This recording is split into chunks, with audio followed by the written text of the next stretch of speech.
Hi there. Welcome to Story Time with Momma Grace. Today we're going to read a really fun story, and it is a Magic School Bus book. How many of you remember the Magic School Bus?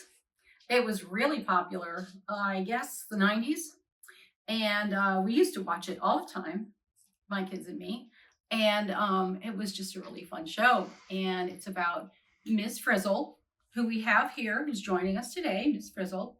And she has a classroom and she teaches at a school, and they learn all kinds of things about science, and they go on fun field trips, and it's a lot of fun. So are you ready? Let's get started right away, okay? All right, this one's called The Magic School Bus Blows Its Top. It's a book about volcanoes. I really don't know who the author is. This is a scholastic book. Let me see if I can see that. It's a scholastic book, and it was produced. It's a book series by Joanna and illustrated by Degen. So I'm glad I noticed that. I just remembered it as the TV show. All right. Magic School Bus Blows Its Top. It all started like any ordinary day in Ms. Frizzle's class. But that doesn't mean much. There aren't any ordinary days in Ms. Frizzle's class. She's saying, "Good morning, class." That morning, we were trying to put together an enormous globe, but we didn't have all the pieces, so the whole thing fell apart. "Carlos," said Dorothy Ann, this is Dorothy Ann, her nose in the instruction book, "if you spent more time on research, you would know how to put this globe together." Carlos dusted himself off. "And if you didn't spend so much time doing research, you could have helped," he answered. She said, "We never broke the world at my old school." Miss Frizzle looked over the mess. "I'm afraid you can't put that globe together until you have all the pieces," she told us. "You see, there's an island so new it hasn't even been discovered yet." "How can there be a new island?" asked Phoebe. "The Earth never changes, does it?"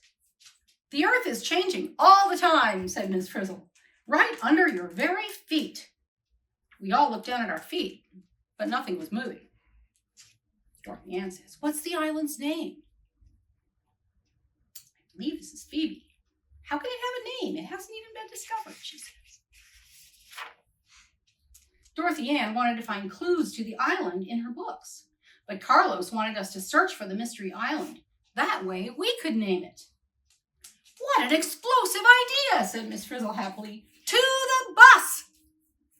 "Oh no," says Arnold, "not another field trip." "This is your captain speaking," announced Miss Frizzle when we settled on board. "On behalf of my flight crew, I want to thank you for flying the Magic School Bus." We knew what that meant. Quickly, we fastened our seatbelts. Then we put our seats in an upright position. Arnold says, "Why does this always happen?" And there's Liz demonstrating the seatbelts. The Magic School Bus began to spin and stretch and pull. The next thing we knew, we were high in the air. "We'll name it Carlos Island," said Carlos. "Forget it. How about Dorothy Ann Island?" says Dorothy Ann. Soon we were flying over the ocean. The sky grew dark and big black clouds floated past. "The island should be arriving any minute now," announced Miss Frizzle. How could an island just arrive, we wondered. But then thunder boomed and lightning streaked across the sky. The ocean beneath us bubbled like a pot of boiling water. From out of nowhere, a blanket of dark ash covered our windows. "Prepare to land!" shouted Miss Frizzle. The bus grew surfboard pontoons, and we surfed to a stop right on top of the water. We all climbed off the bus. There was no land anywhere in sight, but Miss Frizzle had an inflatable life raft. Carlos jumped in first. Splash! A big wave washed over the pontoon, sending Dorothy Ann's book bag flying out to sea. "I need my books to find that island," wailed Dorothy Ann as the books sank. "We have to get them. Please, Miss Frizzle, please." "Couldn't we just go to a bookstore?" says Arnold. "Of course we'll get them," agreed Miss Frizzle. "Prepare to dive, class."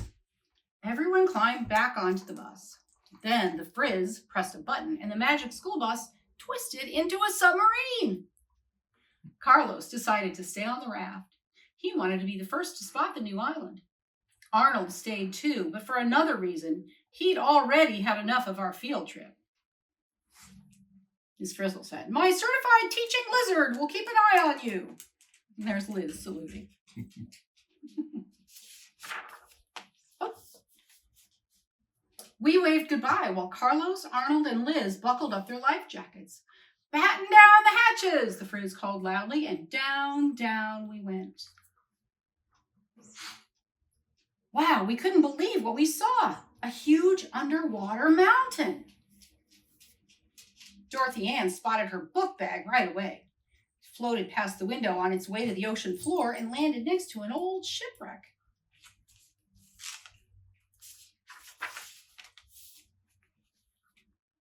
The bus scrunched up tight. Then it shot us out like a cannon. Good thing we had on our special diving suits. Dorothy Ann swam over to get her book bag, but the strap was looped around the tentacle of a giant squid. "Ah!" Dorothy Ann screamed. The squid was swimming away. "It's got my bag!" Just then, the ocean floor began to tremble. The ship started to shake, and we heard a loud rumbling noise. "Earthquake!" Up there, that kid saying, "Can I get a burger to go with this shake?" We were so surprised we didn't even see Dorothy Ann's book bag when it floated past, pushed upward by the gas bubbles. And there's Carlos and Arnold in the life raft at the top. The bubbles floated to the top of the sea. Pop! The bubbles burst, letting out a terrible smell. "Look," cried Carlos as he snatched up Dorothy Ann's book bag. "Maybe we can find out what's going on by reading Dorothy Ann's books." Meanwhile, Miss Frizzle was trying to cheer up Dorothy Ann. "There's more than one way to discover an island," she said brightly.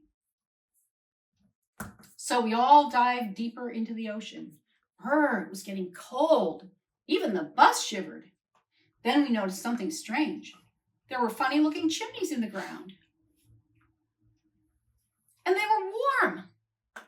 Phoebe poked her head in close and poof, got a face full of soot. Dorothy Ann saying, something must heat those chimneys from underneath. Keisha swam over to a deep canyon in the ocean floor. It was shaped like a V. "Maybe D.A.'s books fell down there," she said. "There's only one way to find out," said Miss Frizzle. We swam back to the bus, and soon we were heading down into the canyon. Rumble, rumble, another earthquake hit. At the bottom of the canyon, the rocky floor began to slide right underneath another plate. Above us, the ocean waves grew rougher, but Carlos barely noticed. He was too busy reading. Somebody in the bus is saying, "But there's no space for us down here." And somebody answered, smashing observation. Tim.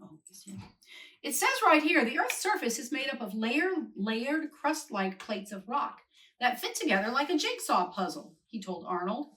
"These plates move very, very slowly. But sometimes one plate slides under another one. When it slides, we can actually feel the Earth move." That's what the canyon was. 2 giant plates of rock. They were sliding together and creating an earthquake. And leave it to Mrs. Frizzle to squeeze us right between them. Arnold saying, "Carlos, you sound like Dorothy Ann," because they're reading her books. The magic school bus shuddered and groaned and grunted. It stretched like a long, thin rubber band, and so did we. As one plate shoved under the other, we squeezed in between. Now we oozed through hot, swirling liquid deep beneath the earth. "It's so hot," said Keisha, fanning herself. "The rocks in the crust are melting." "Melted rock is called magma," explained Miss Frizzle. "Magma," she says. "What a great word." I think that's Tim. Says, "What's wrong with rock juice?" Dorothy Ann wrinkled her nose. She was trying to figure it all out. She remembered the chimneys and the heat under the ocean floor, the earthquakes and the mountain. "We're under an underwater volcano," she shouted. Geysers shot up to the sky. Water hissed all around the raft. The rumbling noise grew louder, and Carlos waved his book excitedly. He'd figured out the very same thing. According to my research, we're floating above a volcano, he said. Miss Frizzle said, bingo, Dorothy Ann, and you figured it out by yourself. Under the volcano, the magma pushed us up, up, up. Soon we were rising up in a big blob of boiling hot bubbles. Welcome to the magma chamber, said Miss Frizzle grandly, the heart of the volcano. The pressure grew stronger and stronger. The magma rose higher. Ralphie gulped. How do we get out of here, he asked. Out of a volcano, Miss Frizzle repeated. How do you suppose? And Ralphie saying, we're going to get blown sky high. Hi, do you like the volcano? Dorothy Ann was too excited to be scared. When all this magma shoots up and hits the air, it will cool down, right? She asked Miss Frizzle. Absolutely, said Miss Frizzle. And when it cools, it will harden into rock. Miss Frizzle's going to fall down there. Hey, babe. Eventually, Miss Frizzle agreed. And the new rock will build up the top of this volcano, Dorothy Ann continued, until it sticks out of the water. It will be a brand new island. Yes, shouted Miss Frizzle.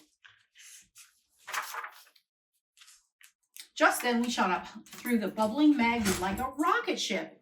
Higher, higher, close to the top. Clunk. We jolted to a stop. Tim says, we have to get out and push. And get melted? Oh no, cried Dorothy Ann. We've stopped rising. Something must be plugging up the volcano, said Keisha. And the magma's squeezing us, Phoebe exclaimed. Carlos had no idea we were in such a tight spot. He still had his head buried in Dorothy Ann's books. A lot of stuff is blown out of a volcano when it erupts, he told Arnold. Volcanic ash and dust and rocks. Just then, volcanic ash and dust and rocks rained down on them. And then lava, Carlos finished triumphantly. Put it all together and you get, out of here, Arnold exclaimed in a panic. No, Carlos corrected, you get Carlos Island. It will be a whole island named after me. Liz looks nervous.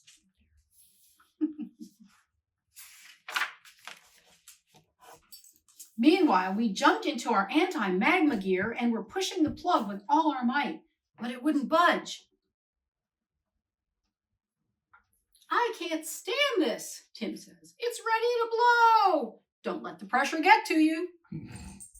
That's when Miss Frizzle and the magic school bus went into action. They rammed the plug again and again. Kapow! The plug popped out. The magma boiled into glowing clouds of ash and rock. Then it all billowed out with a rush of steam. What a sight! Red-hot lava poured down the sides of the volcano. The volcano grew bigger and bigger. It was an island! Whee! We landed plop into the raft. Then the volcano belched one last time and the magic school bus whooshed into the air. A parachute opened and the bus drifted down to a soft landing on the water.